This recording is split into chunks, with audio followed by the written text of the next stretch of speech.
Hey, what's up? I'm Joel Madden, and this is Artist Friendly. On this episode, I'll be talking to the lead singer of the band Sleep Theory, Cullen Moore. Let's go.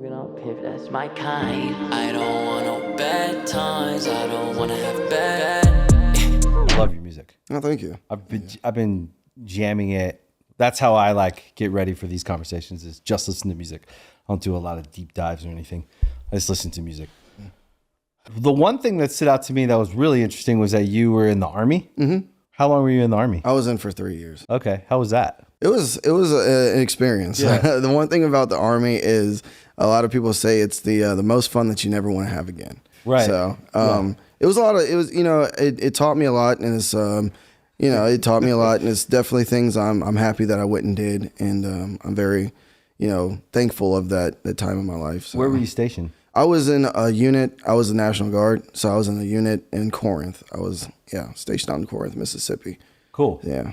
Well, thank you for your service. Well, thank you. And then you go from the Army and you start Sleep Theory. Yes. And that's your first band? No. Okay. I was in another local band in Memphis. It started back in end of 2017, beginning of 2018. And did that for a good little bit. It was earlier than that. 2010s. Yeah, something like that. Yeah. So I did that with them for a little bit, and then ended up leaving that band and then starting Sleep Theory, which was unnamed for like a good chunk of that time. It didn't have a name. Right, you're just making music. Just making music. It was just myself and our producer, Dave, and we were just trying to figure out what we wanted to do. Right. And so it was probably about by the fourth song, which actually happened to be Another Way, that we really started setting in with the sound that we really wanted. Right. And that's how that went. And then it's pretty cool to be able to, I'm guessing too, because that would be the beginning of really like putting music on TikTok, putting music on the internet in a way that was like, you can test things. Mm-hmm. I mean, right away if something's connecting with people. It's interesting, to be able to test out demos, really, right, that then become songs. Yeah, and some demos are the best version of a song will ever be. I know that from my experience. It's just sometimes you make a demo and then you try to redo it for an album and it never hits like the demo hit. Mm-hmm. And then a lot of times those songs get left behind because, well, back in the day when we were making records, we'd make all these demos. You couldn't just put them out. Right. You have to play them for people. Mm-hmm. one at a time or whatever, and then you'd go to make the record and that standout demo actually was never as good like when you made the record, and then you kind of all these other songs emerge as better sounding or more cohesive. And some of those demos we have tons of demos that are just sitting. I always think we should now we could actually just put them on TikTok. Right. See, you just helped me with something. I was steal that. Never thought of that before. Yeah, Another Way, actually, we wrote it back in 2021, and the way it released it was actually the way that it was once we finished. Believe it or not, released it. Yeah, we the way that the studio week would go whenever I work with Dave, we get in, we spend a week working on a song, and Another Way was written within a week, and we sat on it for a year, and then we're just like, let's release this. And then that was in 2021. And then in 2022, maybe. Yeah, it was May of 2022. We released it just as a local band. We just threw it up on Spotify and all the other DSPs or whatever it's called. Put it out.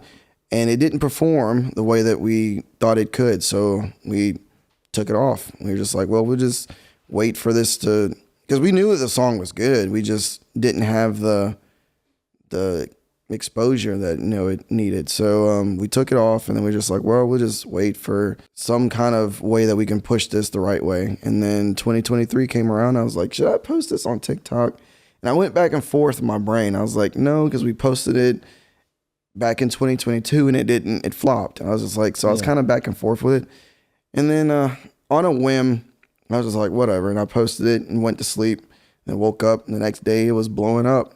I texted Paolo. I was texting all the guys like, guys, repost this. And Paolo posted on his page. It blew up. I posted on my personal page first. It blew up there. Then Paolo posted it, and I posted it to the band's page, and it blew up. And so we were just kind of like, maybe we should kind of ride this out. And then, I was like, well, it's just a teaser. And so I was like, guys, we should probably go ahead and release this. And then Paolo was like, no, man, let it simmer. I was like, no, Paolo. I was like, normally with things with the internet, when people are interested, like they're interested. They're going that day. I was like, but if you wait too long, like it's gone. I was like, we got to strike now. And posted it up, and it got up. We posted the teaser on January 12th. And by January 16th, I think it was up and going. Sick. Yeah, which is funny. The very first day of the Beartooth tour this year was January 12th. Sick. So it was a year anniversary from the point that we had posted a TikTok from being a band that no one knew. Yeah. And then a year later on the day, we were on tour with Beartooth.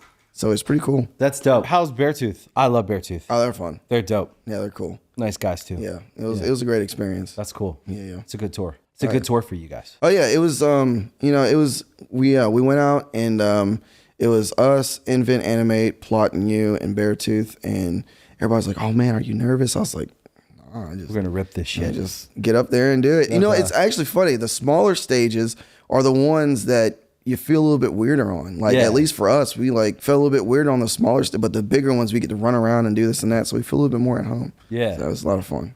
I think that too. That's a good crowd for you guys too. Mm-hmm. You have all the qualities I like in heavy music and harder rock music. Mm-hmm.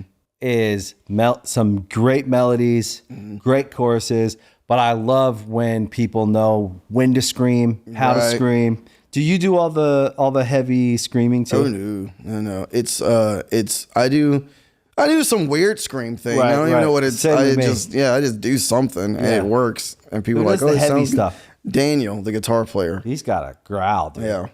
It's heavy. It's cool. Mm-hmm. He really has some. Oh yeah. So it's funny because everyone thinks he's like a baby. Right. Apparently, of course, he just looks so young, but he's the third oldest in the band. Him and Ben are brothers. So the guitar player and the drummer, they're both brothers, but everyone thinks that Ben is the older brother, but Daniel is the older, and he looks the youngest, and everybody's like, I wouldn't have expected this sound to come from this guy. I feel that way about a lot of guys who scream good. I talk about them all the time because they're some of my favorite bands. Like I would say, if I put in my top 10 bands, I would say Architects is one of them. Mm-hmm. And Sam doesn't strike me as he's not an angry guy at all. He's the nicest guy ever. But when he screams, I feel I feel the pain. And I feel the same way about Noah from Bad Omens. When he screams, I'm like, where does that fucking come from, dude? You're the nicest guy ever. And I always wonder about those guys who scream. Right. And it sounds like they're fucking tormented. Yeah, same thing with Landon from Plot and You. He's such a nice guy. So they seem so sweet. And he just starts screaming. You hear him scream and you're like, what the fuck is going on, man? Well, what did you go through? I always wonder because it was always the nicest guys with the heaviest, craziest, best screams. Right. He's got a good scream. Yeah. It was good. Yeah, I know. A lot of the new stuff, one of the songs on the album that we're working on, he leaned into it a lot more. We're like, that's good. He was really letting it out. I was like, wow, didn't expect this. But I love a good scream, man. Yeah. I'm jealous. When did you start making music? What age were you? I was 14. Okay. And my dad has always supported me doing it. And so that's cool. He would take me to different studios and, and it first started in my friend's dad's studio. And then we went to another studio and my dad had always been trying to help me and support me. You guys are tight? Oh, yeah. That's great. Yeah. Mom was always like, oh, he needs to focus on school, this and that. I knew I wasn't ever going to focus on school. We know it. I knew I wasn't going to. I was like, yeah, I'm not doing that. I was the same way. I knew school wasn't going to do me any good. Yeah, so, he helped me go back and forth. I started music with my buddy. I was 14. So, it's been however many years that's been. So, it's 2008-ish. Always rock? Oh, yeah, it's all over the place. Right. It went from alternative acoustic stuff to then, whatever it was I was doing. I have no clue. It's just all over the place, man. Sometimes it'll be R&B. Sometimes it'll be a little bit more in the Fall Out Boy area Yeah. of things, and then it'd go back to being metalcore, and then here we are. That's cool. Yeah. I started the same way. I actually have never told anyone this, but it just came to mind when you said that because I was 13, 14 when I started getting interested in music, but I didn't know if I could make music. And then 15 was when me and my brother were like, oh, we could start a band. Right. We went to a concert and we were like, oh, look, I think seeing it in real life was like, oh, some real people are doing it. It's not just these imaginary people that you see in like on MTV. My very first experience with making music was we used to make little rap songs with our friends. And I used to rap. I can't. And that was how I started music because I loved hip hop. I grew up listening to hip hop. And I started rapping and I was making all these little demos on a karaoke machine.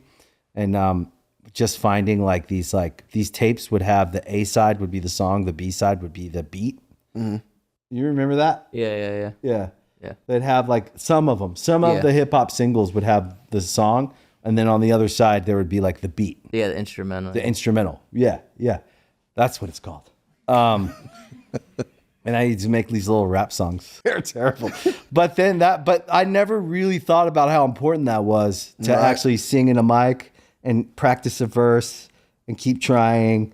And then we were into the Beastie Boys and we saw them play. We went and saw them play. And then we started Good Charlotte. And that was it. That's cool. Yeah.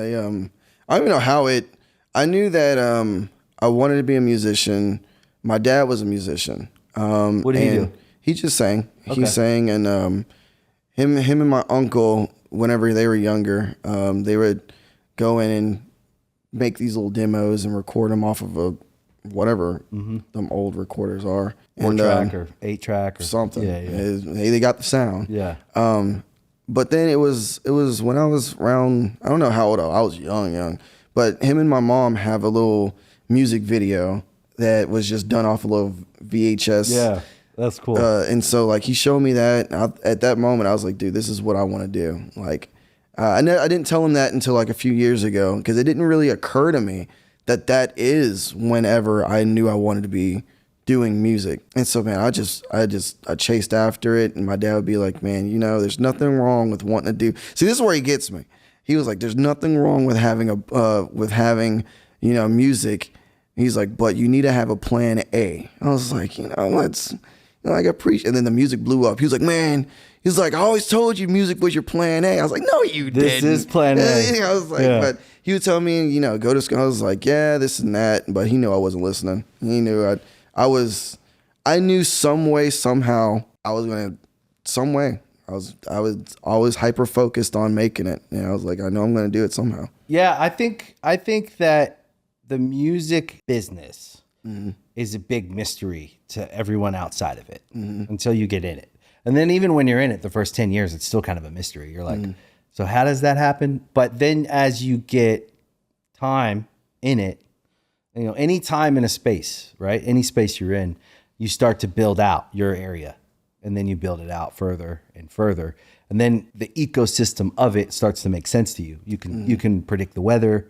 You can see the dangers, you can see opportunities, you can start to see it. So I feel the same way.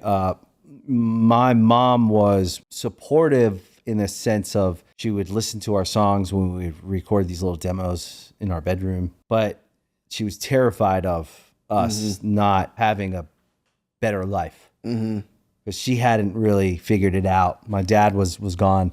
And we didn't have anything. So I think she really just wanted us to solidify something in the world that was better, So she was like, go to school, try to go to college or get a good job, whatever a good job is, And we were just like, nah, this is what we're going to do. We're going to go for it. We left home, got after it and just never looked back.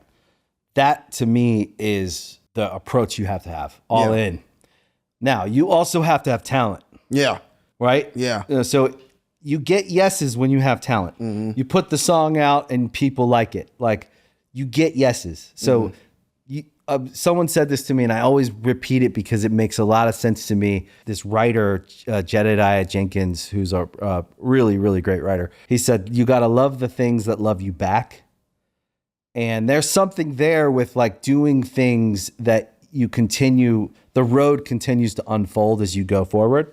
If it's not unfolding, you have to look at like, you really do have to gut check. Is this good what we're doing? Yeah, you got to be self-aware. You got to be self-aware. And that was a big thing is like whenever I was doing music, like I knew, be honest with you, like I knew I could sing. You're like, a great singer. I knew I could sing, but I didn't think it was like people would hear me sing. And it's kind of like whenever you hear, like you listen to yourself recorded, you're just kind of like, it's hard to listen to yourself. Yeah, I'm like, really? I'm like, I mean, I know I can do little tricks here and there. I was like, but do I really sound? But whenever I started working with Dave, it was more so of this is what I know can do it. It's not so much of this self-awareness is I know this is good. I know people will listen to this. And I know I can sing. And I know I can, and I know I could sell it. It's just more of the fact, how can I get the people that need to hear it to hear it?